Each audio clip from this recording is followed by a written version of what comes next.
Hello scholars, and welcome to our lesson on transformations of quadratic functions. You should have already done a little exploration on Desmos, where you got to manipulate quadratic functions using that program and just seeing what happens. So you should already have a good idea of how to do that. If you haven't done that activity yet, I would pause this, go do your Desmos activity, and then come back once you have that knowledge, because this will make a lot more sense once you've done that. I just really want to get some good notes on what is happening to these quadratic functions when we change things when we have our equation written in vertex form. Now, if you're in standard form or factored form, you're not going to see these changes as clearly. Okay, you could look at A still, you're going to see A and it's going to change and you're going to know what's happening when we're changing A, but the rest of these ideas just aren't as apparent in standard form and factored form. So that's why we have that formula to find the vertex, etc. So this really only applies to vertex form because we can see what's being done to the vertex in this form. So when we're in vertex form, we're going to be able to see all these different transformations happening, and I want to make sure that we have a really good understanding of how to see that. So we're going to start by looking at translations. So just a reminder, translations are when we move things. We're not spinning them, we're not flipping them, we are just moving them. And a real quick reminder, we are going to, all of this is going to start with our parent function.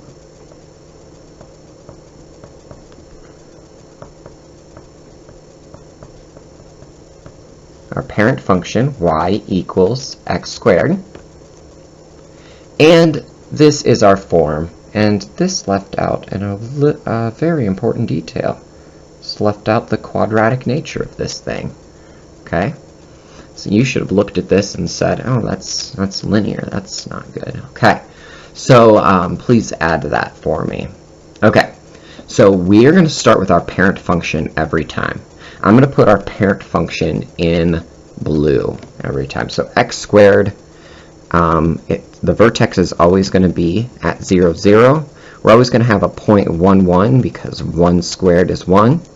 We're always going to have a 0.24 because 2 squared is 4. And this is always going to be symmetrical. So we know we have a 1 and a 4 on the other side because negative 1 squared is 1. And negative 2 squared is 4. Okay, so you've got your nice parabola. Make sure it's curving down here and then curving back up. Okay, there should be a curving nature to this whole thing. I should never see straight lines happening. And now we're going to see what happens when we add or subtract a k. Add or subtract a k. So changing that kind of like y-intercept, right? Changing this vertical nature to it. And so we're going to start by doing a vertical translation up 2 units, okay? Let's rewrite what that equation is going to look like. That's going to look like y equals x squared plus 2. And here it is, and every dot we've made is just coming up 2. Now you can plug those numbers back into that equation and see that, but I think you know 1 squared is 1 plus 2 is 3, and there's our dot at 3.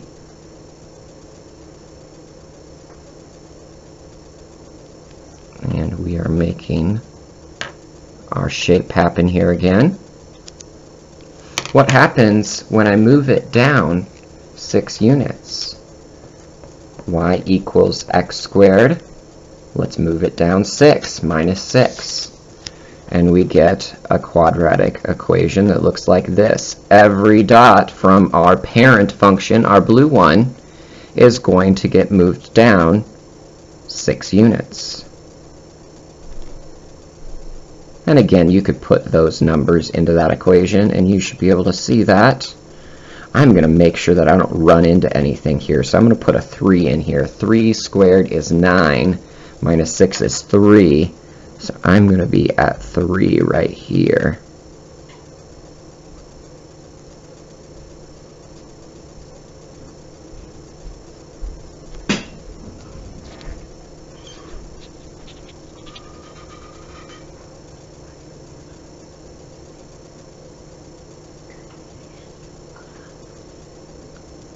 And there we go. We've got our vertical shift right there. Now we're going to do a horizontal shift. We're going to move it left or right. Now you should know already that when we move it left or right, we are doing something inside the parentheses. We're going to still square this thing, and that is going to move our thing left or right. Remember that our formula starts with a negative sign. So if this is minus some number, really we've put a positive number here. We're moving to the right. Really, when this becomes a plus sign, we're moving to the left because we put a negative number here, and a negative minus a negative, subtracting a negative number, is the same as adding a number. Okay, so let's start with our parent function.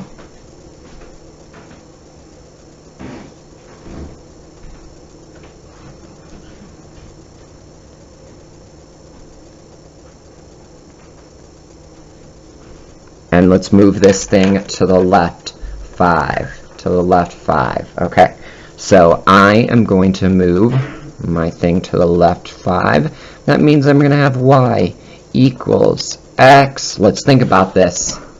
Moving to the left, that's like subtracting, right? But minus a negative number, that's going to make this plus 5 squared. Okay? If you want to make yourself a note, that was kind of like x minus a negative 5 all squared.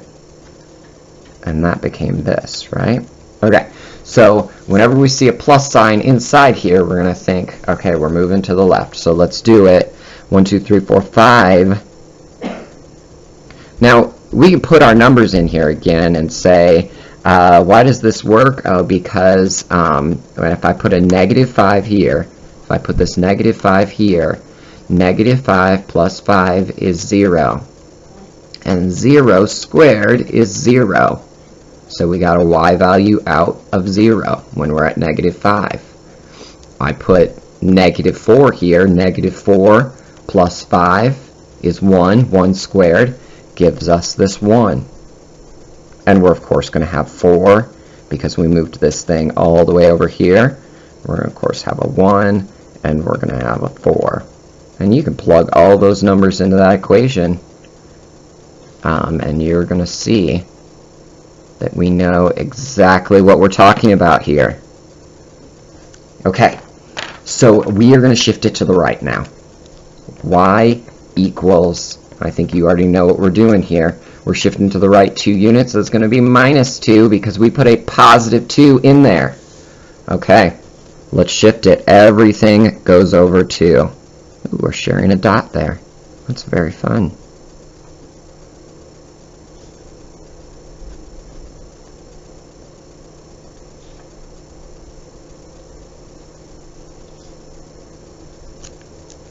And there it is. Okay, so we've done our vertical shifts. That was when we added or subtracted a number at the end.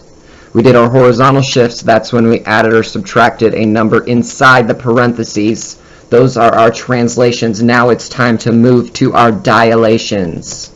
Our dilations. And our dilations are going to be when we play with A. Now you should already kind of know this already because we talked about it a lot. This will change our shape when we have an A in standard form. When we have an A in vertex form, it's going to be the same change. Okay, so so this is going to help us in any form here. We are going to start with our parent function, of course, so let's get that down.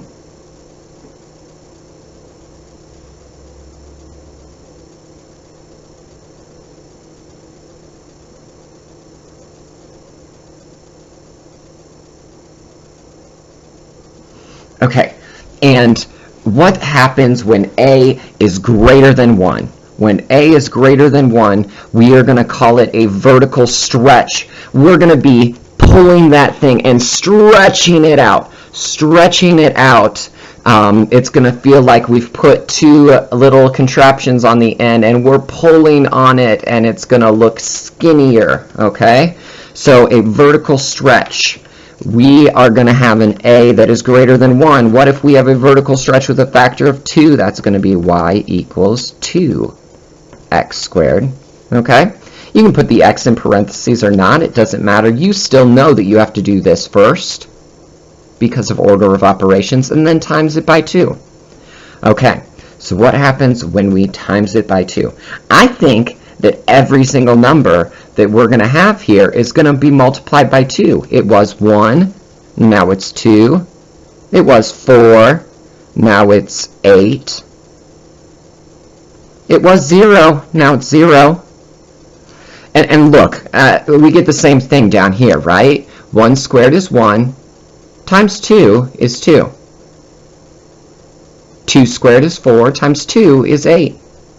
And we're going to get the same thing happening on this side as well.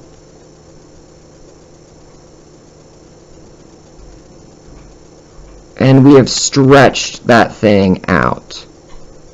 We've stretched that thing out. We are calling this a vertical stretch. Okay, how about a vertical compression? Now we are going to push it in. Push it in. We're going to put something on our thing and we're going to push it towards each other. That is going to happen when we have an a that is fractional, when it's between 0 and 1.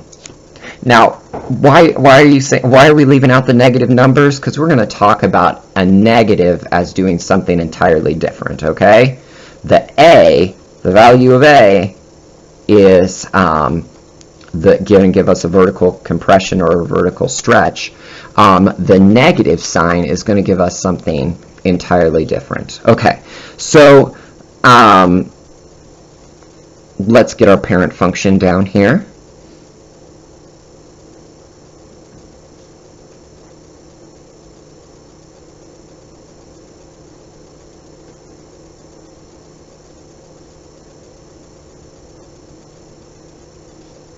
Okay, and we are going to compress this by a factor of 1/4. So everything we see here should be compressed by a factor of 1/4. So everything's going to get divided by 1/4. We're at 1, but now we're going to be at 1/4. Oh my goodness. We were at 4, now we're at 1. Oh my goodness. We were at 3. 3 squared is 9 divided by 4. That's 9/4. That's like 2 and a little bit.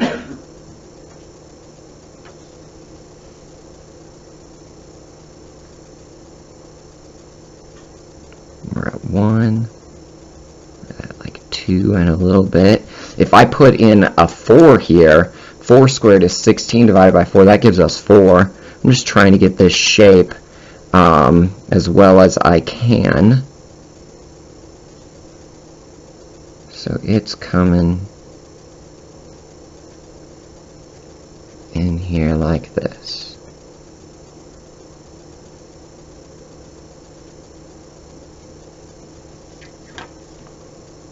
And it was pushed together, right? Pushed together. We are calling this a vertical compression for that reason. Okay, so now we're going to do some reflections. We're going to reflect over the x-axis first. That's when this negative sign is out here. It's hanging out with this a, right? It's a -2 maybe. So not only did we vertically stretch it, but we're going to flip that thing over the x-axis as well, okay? So you have to describe both of those things.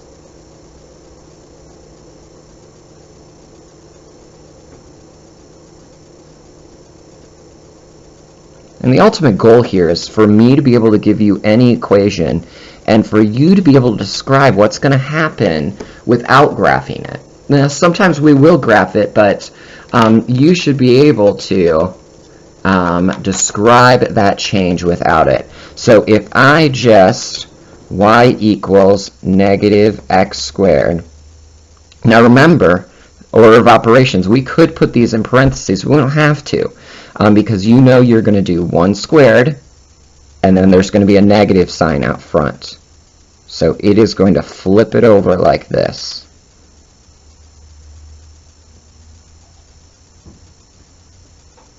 And we have our shape.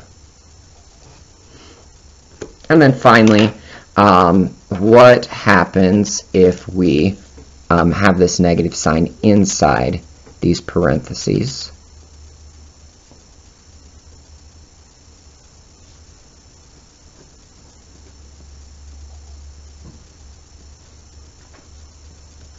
We are going to get a reflection across the y-axis. This is going to be super weird because nothing's going to happen. Nothing's going to happen to our graph because look at this. This is going to be oh, I did that in the wrong color. Okay. I'm at if I put 0 here, negative 0 squared is still 0. If I put 1 here, I'm going to have a negative 1. Negative 1 squared, though, is 1. If I put a 2 here, negative 2 squared is going to, and we're of course going to get the same thing over here. We're going to get the exact same equation. So if we see this, we know that like something weird's happening here, but really we get the exact same shape still. Okay? Get the exact same points. Because this squared nature is always going to make it positive. So we really don't even need to consider reflection across the y-axis, do we? Okay. Finally, you've got this on the back of the paper. Now, we have more dilations, right? What if I put, basically put my A inside of the parentheses? Well, it's still going to make the shape do the exact same thing as if this was outside of here. But we're just going to describe it a little bit differently because we're doing this thing beforehand, and it's going to change the numbers a little bit differently. Okay? So, for instance, if we've got this,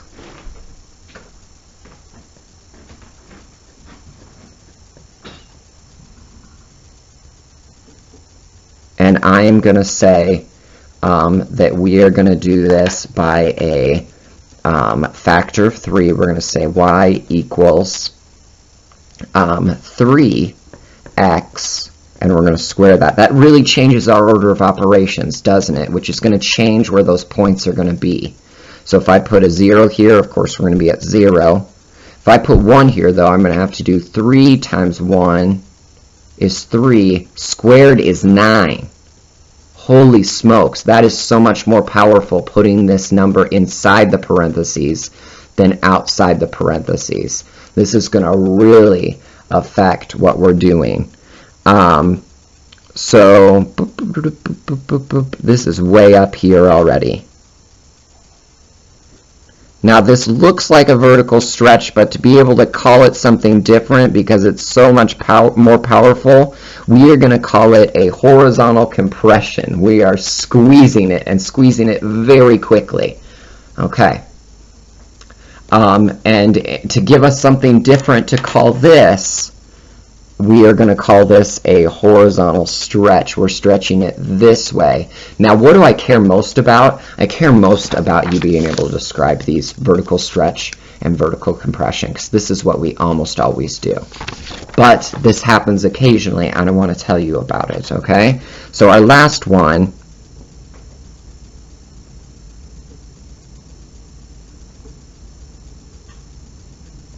we've got our parent function, and we are going to do a vertical stretch by a factor of 1/4. We're going to y equals parentheses 1/4 x close parentheses squared. If I put a 1 here, I've got 1/4 squared. Oh my goodness, that's 1/16. If I put a 2 here, 1/2 squared, that's 1/4. Oh my goodness. I've got to have to put a 4 here to get to 1. That is so like, what if I put an 8 here, I'm going to be at 2, and 2 squared is 4. We're going to be like out here. So that is like so stretched out horizontally. Okay, so that's pretty powerful, putting that number inside parentheses. I gave you a summary chart of what's happening here, and this is just kind of like a different notation, okay, a different way of notating these things, and you might see these in some questions, okay? So this is kind of our function notation for some of these things, and you can read through those, but those should make sense. Where you put your negative matters, what sign matters, and then these are different ways of showing your vertical stretches and your horizontal stretches. Okay, well, let me know if you have any questions, and you should be able to work on anything from 9.2 now, so 9.2 homework should be pretty easy for you, and you shouldn't even need to graph those things in order to be able to see what is happening. I will see you all later, and thank you for your hard work today.